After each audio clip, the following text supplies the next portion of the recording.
Hello everyone, welcome to channel MP board English medium. So guys, अगर आप लोगों ने क्वालिफाई कर लिया है मुख्यमंत्री प्रतिभाशाली विद्यार्थी योजना, जिसे हम लैपटॉप वाली योजना कहते हैं, जिसमें 25,000 रुपये बच्चों को दिए जाते हैं इसके अंदर, और आप चाहते हैं कि 25,000 रुपये सेफली आप लोगों के अकाउंट में पहुंच जाए, तो इस गलती को बिल्कुल मत कीजिएगा।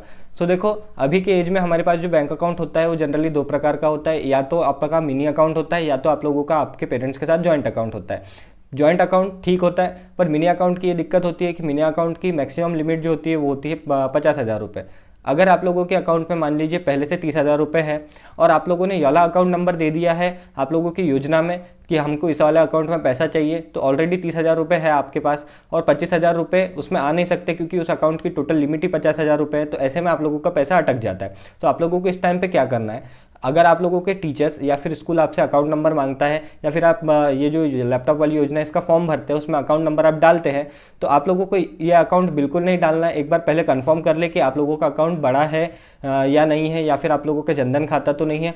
या फिर मैं सजेस्ट करूंगा सबसे सेफेस्ट ऑप्शन कि आप अपने पेरेंट्स का बैंक अकाउंट दे दीजिए और उसमें जो है ये वाला जो पैसा है उसको ले लीजिए। अगर आप लोगों का ऐसा अकाउंट निकल करके आता है जिसकी लिमिट 50,000 रुपये, या फिर कोई भी इशू आप लोगों के अकाउंट में आता है, तो ये पैसा अटक जाता है और काफ़ी लंबी प्रोसेस के बाद ये पैसा निकाला जा सकता है।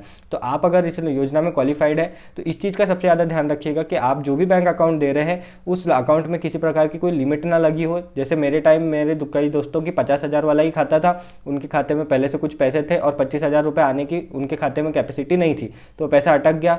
फिर जमाने भर के फॉर्म भरो, बहुत सारी दिक्कत होती है, बहुत प्रॉब्लम फेस करने के बाद 2 से 3 महीने बाद उनका जो पैसा है वो आया था। तो इस तरह की चीज़ें आप बिल्कुल ना करें। आप जब भी ये फॉर्म को भरें या फिर आप लोगों का स्कूल आपसे अप्रोच करे कि हमें अकाउंट नंबर दीजिए जिसमें आप लोगों को पैसा चाहिए, तो आप ऐसा ही अकाउंट दीजिए जिसमें कोई लिमिट ना हो। और या फिर मैं सजेस्ट करूंगा सबसे बेस्ट कि अपने पेरेंट्स का अकाउंट दे दीजिए। अगर आप लोगों को इसके अलावा भी कोई डाउट है तो प्लीज़ कमेंट सेक्शन में कमेंट कीजिएगा। आई होप ये वीडियो हेल्पफुल लगा होगा। Thank you for watching this video. मिलते हैं आप सभी से अगले वीडियो में।